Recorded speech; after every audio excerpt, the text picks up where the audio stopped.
เจ้าสบายดีเพื่อนๆนักสะสมคริปโตนะวันนี้แอดมินจะมา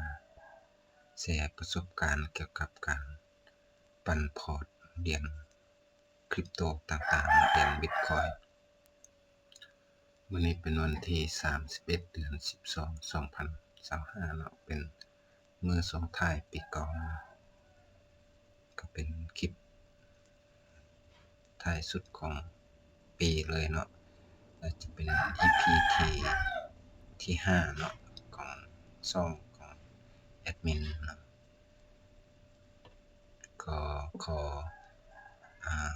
เตือนก่อนลงหน้าเนาะคริปโตและบิตคอยน์และคริปโตเนาะมีความเสี่ยงสูงเนาะผู้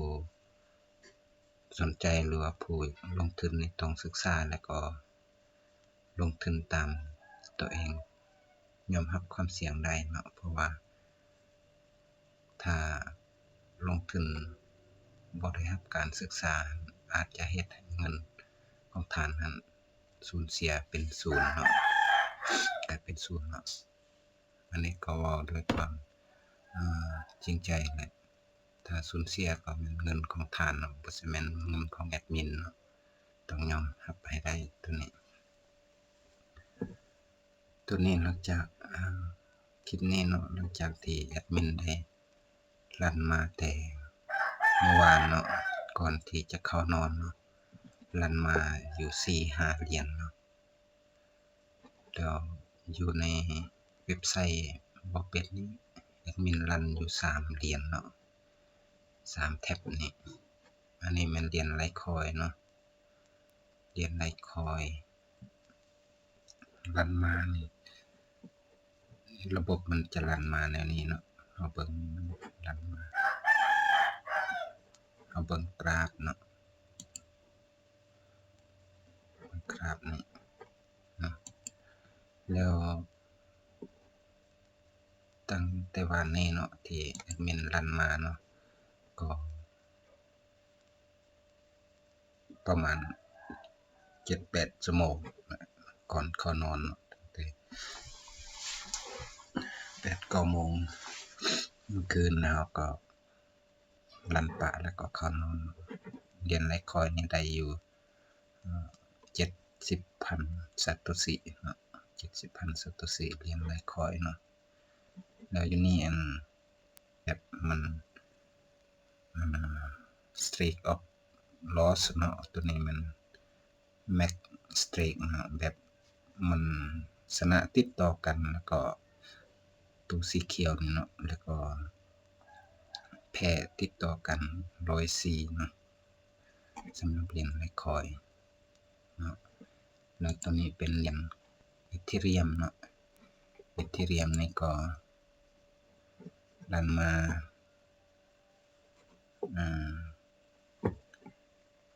ทุนนี่มี 0.71 เนาะหรือว่า 700,000 ซาโตชิ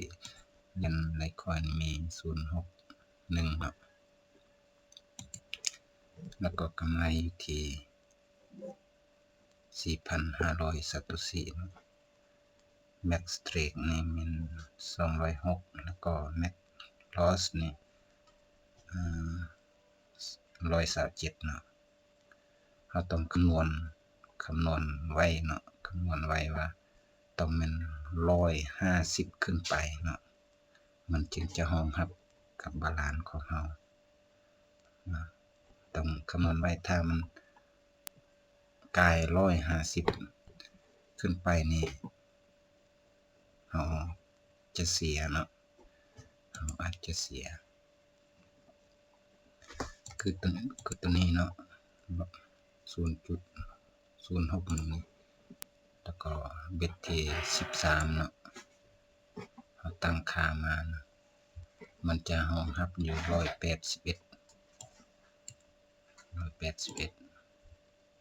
แต่ว่าของเฮานี่มัน104เนาะหรือว่าตัวนี้ก็120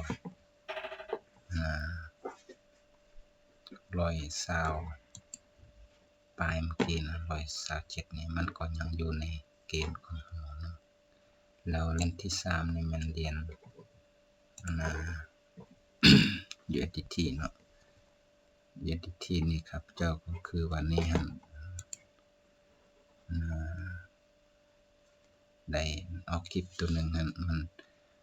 ว่าจะเป็นคลิปล่าสุดแล้วตัววันนี้แต่ว่าก็ยังบ่หมดเดือนเนาะแล้วก็เลยออกคลิปตัวนี้เป็นคลิปล่าสุดของท้ายปีเนาะเป็นคลิปส่งท้ายปีเก่าแล้วเหรียญ USDT นี่ก็สูญเสียวันนี้เห็น7เหรียญเนาะ7เหรียญ USDT หั่นก็เหลืออยู่ที่ 0.47 เนาะเหลืออยู่บาลานซ์ 0.47 แล้วก็แอดมินได้ปันมาเนาะปันจาก 0.047 หั่นปันมาแล้วก็กำไรอยู่ที่ 0.24 เนาะปันมาแล้วก็มันจะมีอันที่เฮาได้รับเรนจากเรนนี่แหละเนาะมาบวกอยู่นี่นะแล้วสำหรับตัวนี้หั่น Max Win นี่มี190 Max Loss นี่มี112เนาะตัวนี้เป็นการรันผ่านเว็บไซต์โดยตรงเนาะผ่านเว็บไซต์โดยตรงแล้วแอดมินได้เปิดบอทเนาะเปิดบอทอีกมีอยู่เว็บเดียวนั่นแหละแต่ว่ารันเป็นเหรียญอื่นเนาะเหรียญ BNB เนาะ BNB นี่ก็รันมาอยู่12ชั่วโมงเนาะตั้งคือจิแม่นตอน5-6 โมงวันนี้แหละเนาะรันมานะจนฮอดเดี๋ยวนี้ก็แม่น6 โมง 23เนาะตอนเช้าของวันที่31 เดือน 12นี่ถือได้12ชั่วโมง21นาทีไปเนาะกำไรอยู่นี่อยู่ได้ที่ 3% ของบาลานซ์ของเฮาของทุนของเฮาซะเทียบเหรียญ BNB นี่ 0.018 นี่เทียบเป็นเงินเฟียตในเงินดอลลาร์นี่เท่า 15.93 เนาะแต่ตัวนี้มันราคาเหรียญมันตกเนาะมื้อนี้เมื่อวานมื้อนี้ราคาตกถ้าราคาขึ้นมันก็จะขึ้นแต่เฮาบ่ได้สนใจว่าราคานี่มันจะขึ้นจะลงเฮาเพียงแต่สร้างให้เหรียญเฮานี่หลายขึ้นเนาะเงินนี่มันจะลดลงหรือว่ากำไรนี่จะลดลงได้หลายได้น้อยนี่เฮาบ่สนเนาะเฮาสนแต่ว่า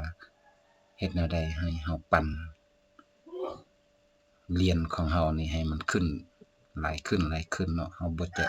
ะบ่เทียบกับเงินดอลลาร์เนาะเฮาจะเทียบแต่ว่ามื้อนี้เฮาได้จักเหรียญมื้ออื่นได้จักเหรียญหั้นนะเนาะอันนี้เป็นเหรียญ BNB เนาะแล้วก็มีเหรียญเหรียญ Solana เนาะเหรียญ Solana นี่ก็เป็นอันนี้เป็นพอร์ตน้อยๆที่แอดมินปันเนาะเพราะว่าก็บ่ได้ใช้เงินเบิ่งหลายปานใดเนาะในการเล่นเพื่อทดสอบระบบคือกันเลยว่าเฮารันมาได้มันคงบ่หรือว่ามันเสถียรกับเฮาบ่อันนี้เฮาลองรันช่วงเฮานอนหลับเนาะเฮาบ่ได้นั่งบ่จำเป็นต้องนั่งเฝ้าหน้าจออิหยังหั้นนะเปิดปะแล้วก็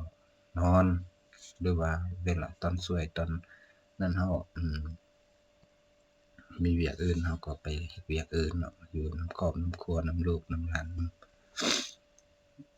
หมู่นำคู่เนาะเฮามีเวียกอื่นเฮาก็ไปสังสรรค์ได้เปิดปากเลยเนาะแต่เฮาต้องคำนวณก่อนเนาะคำนวณว่ามันต้องเฮารับคือ150ขึ้นไปเนาะใน Max Loss เนาะ Max Loss นี่ต้อง50ขึ้นไปเนาะแล้วหลังจากที่ได้เนาะหลังจากที่ได้เราได้กำไรแบบนี้นะได้เท่าใดก็ได้แล้วเราจะมาฝากไว้อยู่ อยู่วูลเนาะ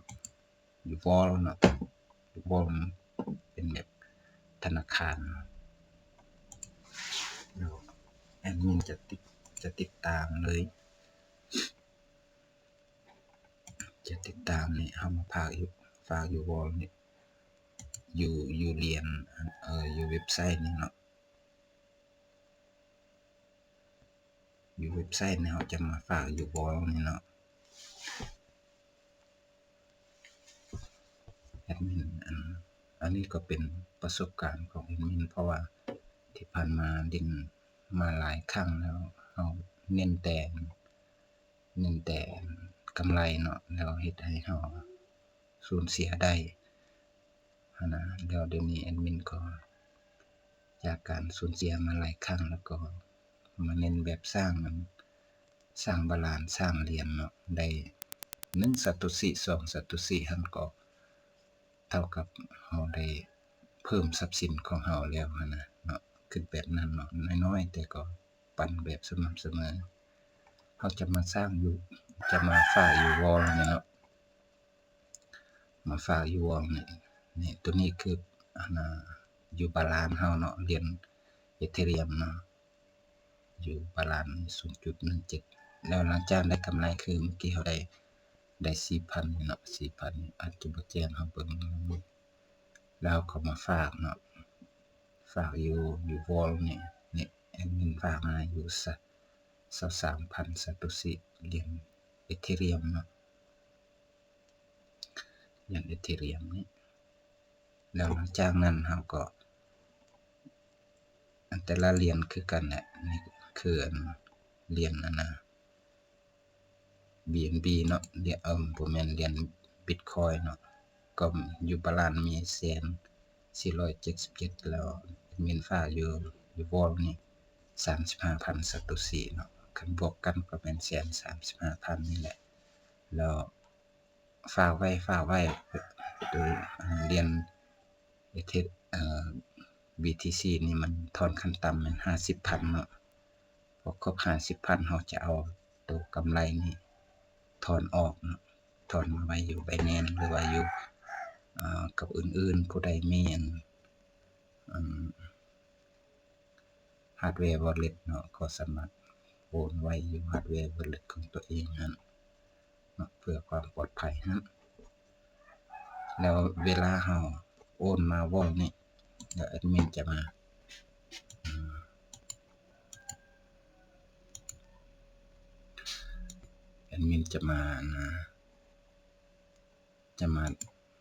บันทึกไว้อยู่ใน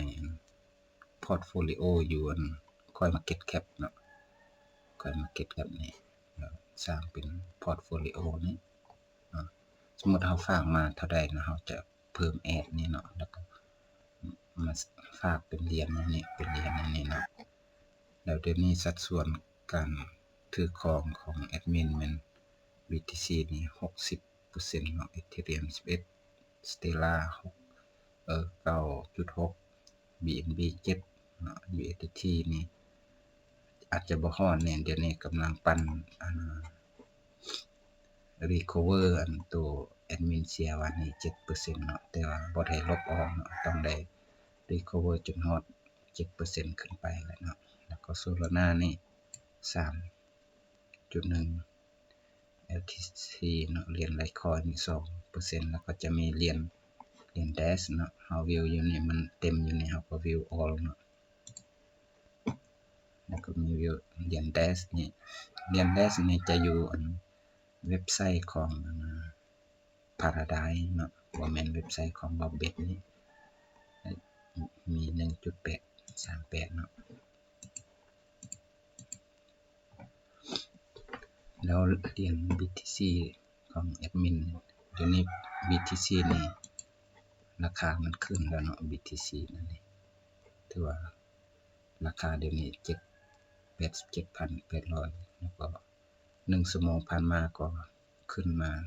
0.08% 24ชั่วโมงขึ้นมา 0.78 เนาะแล้วก็7วัน0.3 ครับมาเบิ่งเนาะว่ามันมีเท่าใดเหรียญ BTC ของแอดมินได้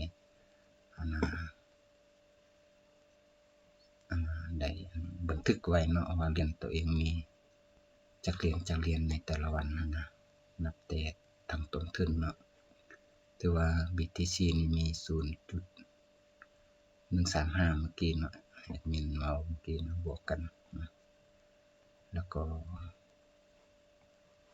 แต่ละมื้อนี่ก็จะสะสมมาเนาะอันนี้มันแต่ละมื้อเนาะเริ่มมาวันที่26เนาะวันที่26นี่เริ่มบันทึกมาเนาะ26เดือน12บันทึกมาคือวันนี้หันเขาฝากมาเฮาปันมาได้กำไร2ครั้งเนาะครั้งหนึ่งมัน 1,500 ครั้งหนึ่งมัน 1,100 เนาะเฮาได้กำไรเวลาเฮาลิ้นน่ะได้กำไรแล้วเฮามาบันทึกอยู่นี่มาฝากอยู่บ่เนาะอันนี้เป็นการติดตามแล้วพอร์ตทั้งหมดของแอดมินปัจจุบันก็มี100 บาทเหรียญครับ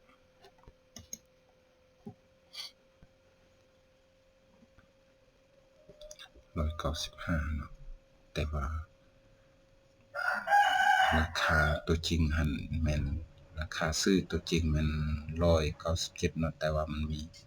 การลดนี่การลดอยู่นี่เนาะมันมีติดลบนี่เดี๋ยวนี้ก็ถือว่า BTC นี่ยังติดลบอยู่ได้นี่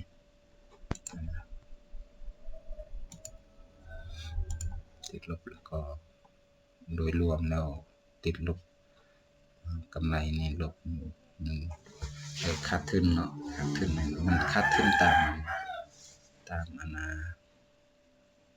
ราคาขึ้นลงนั่นน่ะแต่นี่เฮาบ่สนเนาะคืออันขึ้นอันลงนี่เฮาว่าแต่ละมื้อเฮาได้เหรียญจากเหรียญเพิ่มหั่นน่ะเนาะ